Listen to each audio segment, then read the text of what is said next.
Hello and welcome to MAGA, the podcast. Now, this is not your racist uncle's MAGA. Our MAGA stands for I'm an Angry Asshole, the cult of Donald Trump. And I am your host, the Disgusted American. The mission of this podcast is to show how Don the Con bamboozled a nation. Our goal is to help make sure the cult of MAGA goes down in flames by 2028, to stop it before it becomes unstoppable. Our democracy further decays into a dictatorship. If you want the cult of MAGA to end, we have to know how it began and why it spread. We have to go back to Trump 1.0, the election of 2016. So in our last episode, we laid out the initial 2016 political Hunger Games arena. In the battle for attention, there were two ways for candidates to get attention so they could get money and voters: paid media or earned media. We talked about the dilemma this posed to big bad wolf candidates. They didn't have the money to pay for legacy media. TV, newspapers, magazines, radio ads, those were expensive. So they had to try to survive the mutts of the fourth estate, the press, who feasted on the lies of presidential candidates. But by 2015, the fourth estate was a shell of its former glory. They lost tons of money. They were desperate for readers and ratings to get some of that money back. They were ripe to make a deal with the devil. There was an offer on the table to sell their journalistic souls so they can get those precious ratings. So in this episode, we're going to look at the devil's terms. What was Trump offering in order to flip the political Hunger Games on their head? It really became a question of reality, which was a traditional political campaign that he would lose. If it became a battle of resumes, he was never going to win. He didn't have any political experience. Almost everyone else in the race had much more than he did. But if he could turn reality into reality TV, where he was king, then he could win. So on the one side, on the reality side, there were journalists that wanted to vet Trump the same way they would any other candidate. They wanted to ask him questions and get answers. They wanted to hold him to account if he lied. And they wanted to get access to information that would help determine his legitimacy. What Trump wanted was the same thing he's wanted since the 1980s. He wanted to be the center of attention at all times. So what was Trump's offer? If he wanted to turn reality into reality TV, what was he going to bring to the table that would be attractive? Well, here's the thing. There's political famous, and then there's famous. When Trump announced his run for president in 2015, he buried his competitors for the Republican nomination in terms of name recognition. Thanks again to all of his time on television. He had cultivated for 40 plus years the myth of the Donald.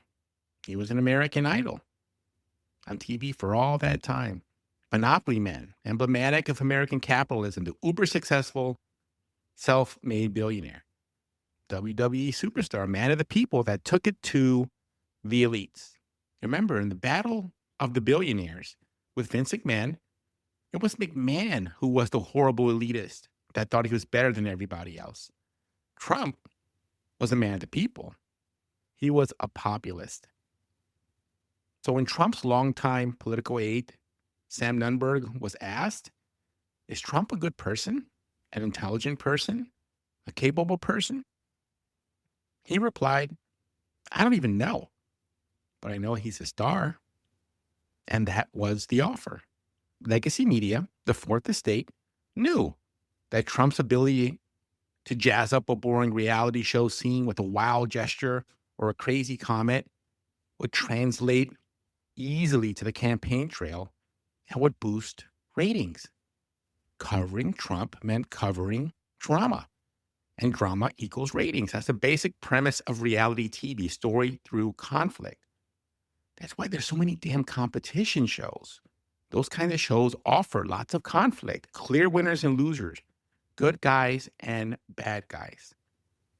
But Trump's ratings will come at a price. He would not follow the rules of reality. He didn't answer questions he didn't like. He didn't provide information to back up his claims. He lied constantly, and he demanded fawning coverage of the Donald, not an investigation into Donald J. Trump. Okay, so if there was going to be a showdown between reality and reality TV, all right, welcome to Hollywood. Without the casts of popular docu-soaps, the pages of gossip rags would be blank. how big of a deal is reality TV when it comes to American culture? The format as we know it, a composite of fly-on-the-wall scenes and cast members' one-on-one interviews with producers, selectively edited to create a coherent narrative with clearly defined characters, coalesced in 1992 with MTV's The Real World. What? When people stop being polite. Could you get the phone? And start getting real. Reality TV really exploded in the summer of 2000 with this iconic show, now in its 48th season.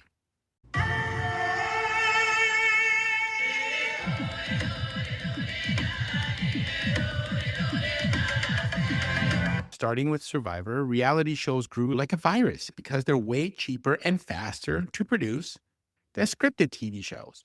So profits for hit shows were staggering. These shows quickly multiplied and took over TV. How many of these shows were on the air at any given time? There were 750 reality shows in 2015, leading some critics to say that it has remade television culture entirely. Now, with so much reality TV getting on the air, producers began to learn quickly what worked in this format. And to the extent that the U.S. has become a harsher, shallower, angrier, more divided place in the 21st century, reality TV had a lot to do with that. It helped normalize cruelty, belligerence, superficiality, disloyalty. It rewarded people who weaponized these traits. So it bears a share of the blame for where we are now. As sociologist Danielle J. Lindemann notes, and I quote, "For all of its extreme personalities and outlandish premises, reality TV shows how regressive we truly are." End quote. It's a mirror on what Americans really want and who they are. And they vote with their eyeballs. They vote with ratings. The shows that work stay on the air and get replicated by others. Media critic Jennifer Posner notes in her book that reality TV programming has the power to influence our notions of normalcy versus difference, convinces us that certain behaviors are innate for different groups of people, and it presents culturally constructed norms of gender, race, class, and sexuality as natural. Conspicuous consumption is celebrated, and obscene wealth is portrayed as an end in itself. I never feel guilty about being privileged. So, for example, the rich are rich because they worked harder or they're smarter. And these shows got really great at building gurus. Tyra Banks, Tim Gunn on the fashion runways, Simon Cowell with singing superstars, Gordon Ramsay with cooking. In the world of business, there was The Apprentice, ran for 15 years. Trump played the Donald. Trump's image as a successful and charismatic businessman who was a straight talker and told people the hard-to-hear truths. Reality TV also restored the cultural capital and catalyzed the political rise of our 45th president, who brought the medium's guiding principles, conflict, chaos, and public humiliation. You're fired. You're fired. You're fired. To the West Wing. And only when Trump formally announced his presidential campaign with his anti-immigrant and racist rhetoric did NBC Universal formally end its relationship with the program. So this was part of a larger issue at play. What was the role that nonfiction or reality TV had on shaping the minds of the American populace?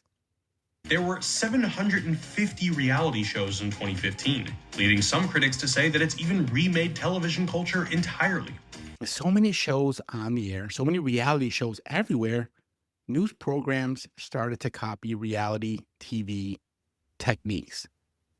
They started to do things the way reality TV shows did it.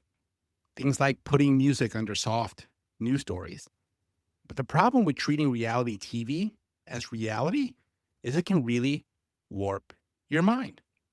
But taking reality TV seriously also means holding it accountable for its frequent awfulness. Reality shows have been found to exacerbate body anxiety, increase physical aggression, and mess with our expectations for romantic relationships. I am falling for you so hard. And with Trump, the lines really got blurry. Back during his presidential campaign of 2016, Trump 1.0, the Washington Post broke a story about how Trump's transition was so similar to reality TV, how he had people behaving like contenders. When General Petraeus was in the running to be Secretary of State, Trump treated it like a reality show competition, like they were on The Apprentice and they were competing for his favor. He had romantic candlelit dinners, like the one with him and Mitt Romney, where he stated later on that there was actually good chemistry, straight out of The Bachelor. And alliance making and breaking, take a look at any of Kelly Conway's Twitter feeds from back in the day.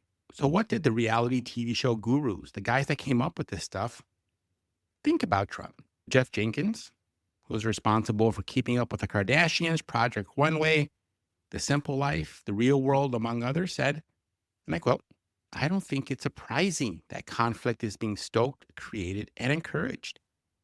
I think the sad and horrifying reality, from my perspective, is that all of that conflict and all of those small skirmishes, that's just a smokescreen.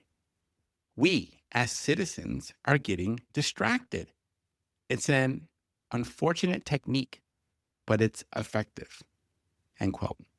Again, the reality of reality TV, it's just all about getting attention, becoming famous, staying famous. The very phrase manufacturing celebrity not so subtly hints at the artifice inherent in these shows, where characters seek the insubstantial but highly desirable commodity called fame. People's on-screen behavior is increasingly motivated less by genuine emotions than by the desire to attract as much attention as possible.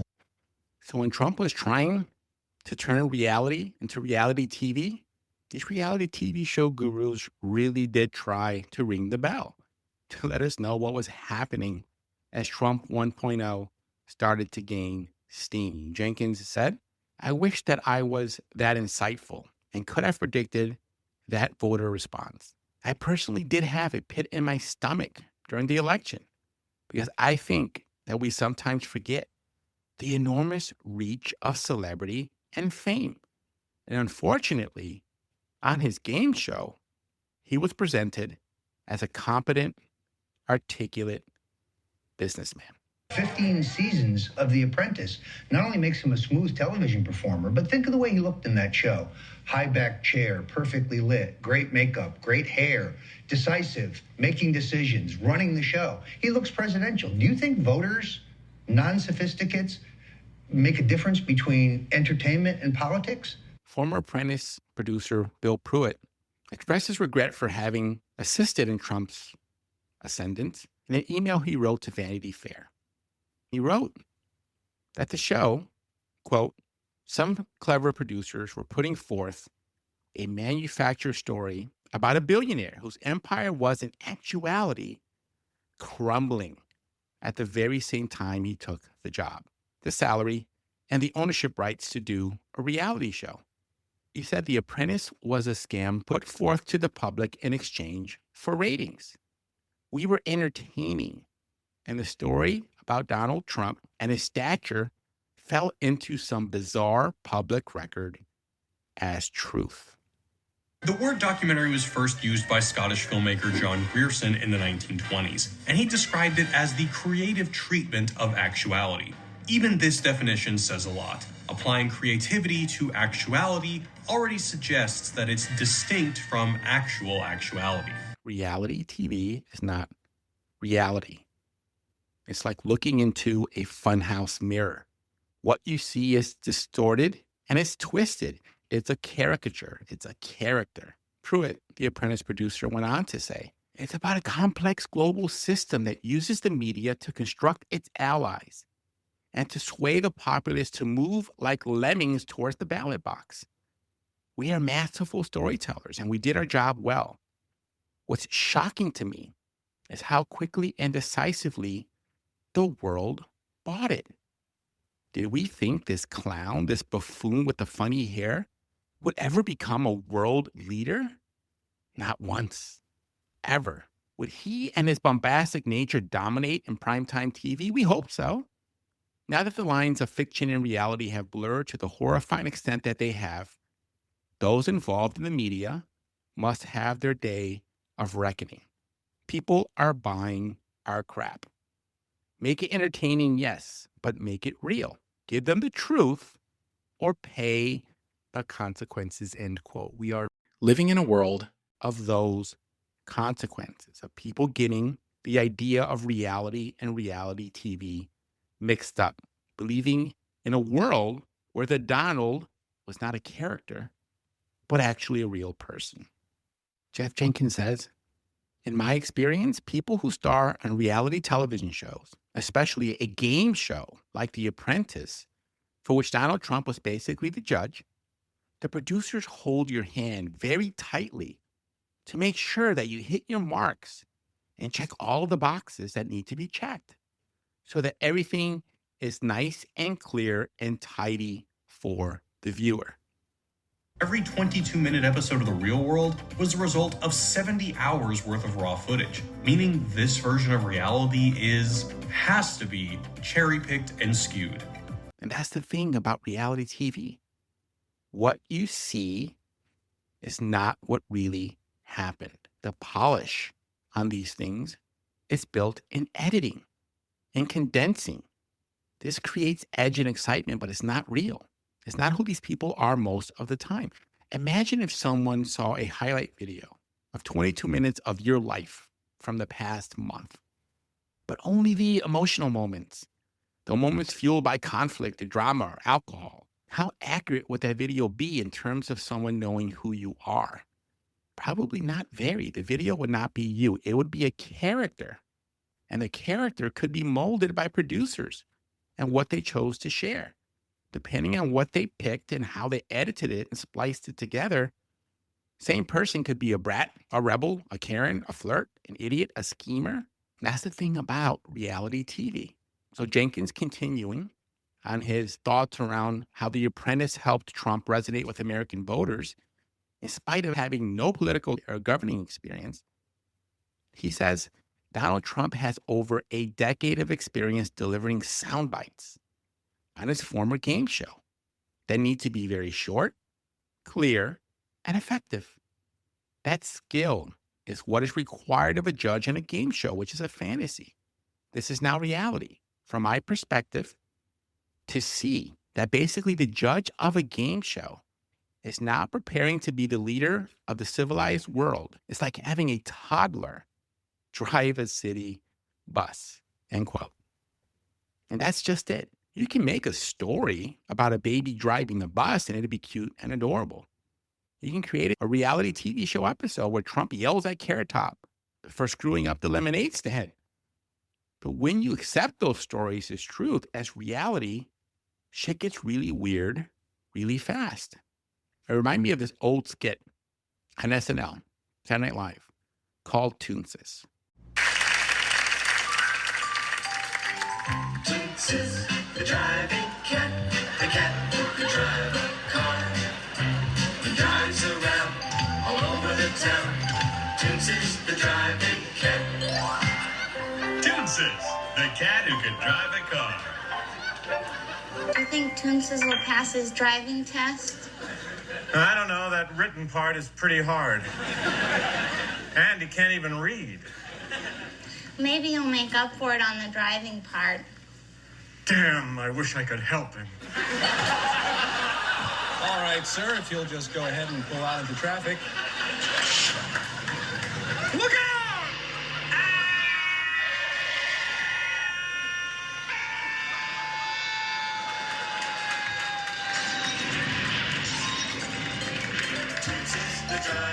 How does he reach the pedals? And every episode ended up the same way that you just heard. The cat would drive the car off a cliff. Every episode ended in disaster. Why? Because a cat cannot drive a car except off of a cliff. And a fat orange cat, a racist, misogynistic, willfully ignorant cat cannot drive a nation except off a cliff. Tom Foreman, the creator of reality shows like Extreme Makeover, Home Edition, and Kid Nation, says that's a guy who clearly doesn't need coaching. He knows how to play the press and the people. He's a showman. That's exactly what makes an extraordinary reality TV character. As we evaluate potential reality TV characters or hosts, you want someone who has the ability to make a scene more than it otherwise would have been, to make it funnier or louder, or in the case of reality TV, more dramatic.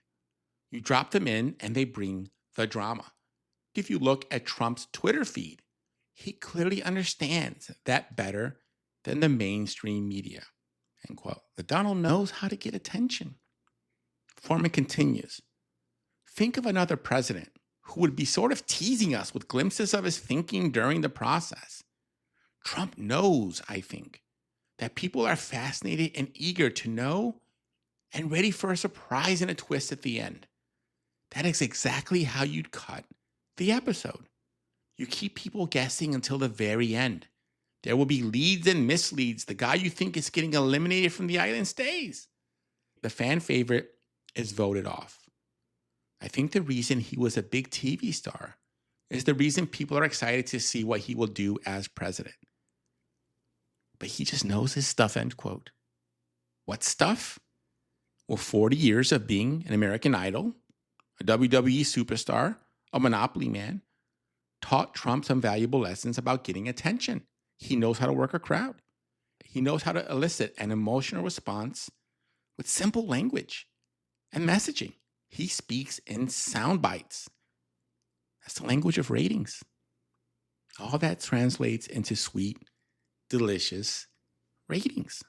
Jenkins said, I am not surprised that he is using the same techniques he used on his game show for his political career. They're familiar and comfortable. I think the biggest horror is that we as citizens allow ourselves to be swayed by his techniques, end quote, but his techniques are battle tested. This came from 20 plus years of reality TV becoming better and better at what they do. It's like the algorithm with social media networks. They keep giving you what you want based on your behavior. Same thing with TV ratings. Same thing with these reality shows.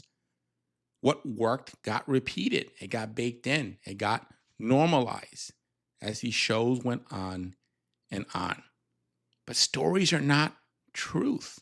So, our sense of self and our ability to interpret the world are based on emotional and narrative structures. Narrative structures are part of the very fabric of our mind and imagination. So, our brains crave narrative like a unicorn craves sparkles, and reality TV sells us that narrative as truth.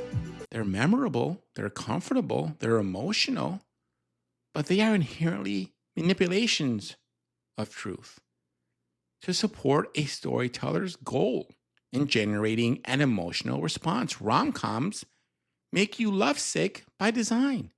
Tragedies make you cry by design. Comedies make you laugh by design. They're meant to elicit a particular response. Foreman continues, stepping aside from Trump for a second.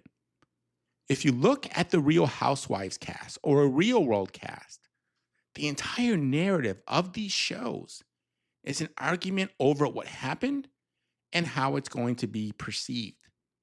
The person who can make their point of view, the point of view that wins, becomes the star of that show.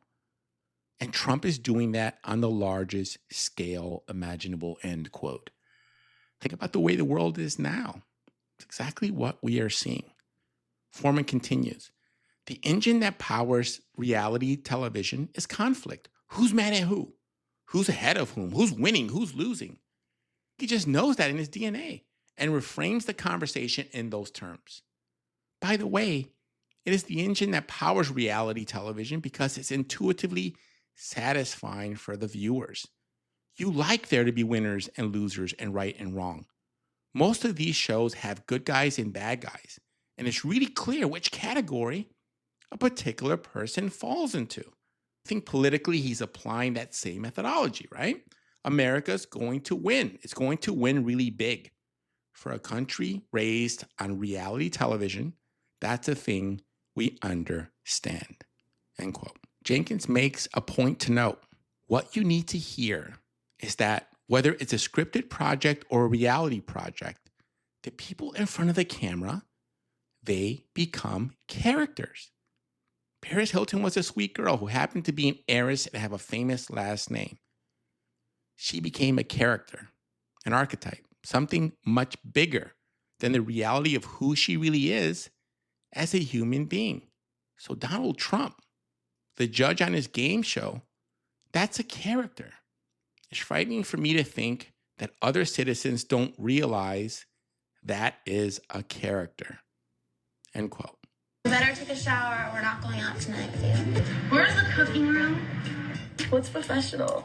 I feel like this is the authentic Paris now. Even your voice is not the same as what I remember. Like, just hearing you now, this is you, isn't it? Yeah, this is my real voice. That was just a character I was playing. Folks, Paris Hilton doesn't talk like that. And the Donald is not Donald Trump. But the battle lines were drawn. Who would break first in the battle of ratings versus integrity? Would it be Trump, who wanted to imprint the legend of the Donald and run for president as the Donald? Or would it be the titans of legacy media? In our next episode, The Devil Gets His Due, we're going to explore the choice that the Fourth Estate made during that crucial first month of Trump 1.0 and how their fateful choice doomed America. So that's all we've got for this week. If you want to help out the channel, please subscribe or follow us on your favorite podcast platform and tell your fellow disgusted Americans where they can find us to give us a listen. If you have a few moments, please leave us a rating on your platform so more folks can find the show. That really matters. People only check out things that are recommended by others. So please give us a rating if you enjoy the show. Appreciate you tuning in. New episodes drop on Wednesdays. Look forward to seeing you again. Have a great night, folks. Ciao. Bye.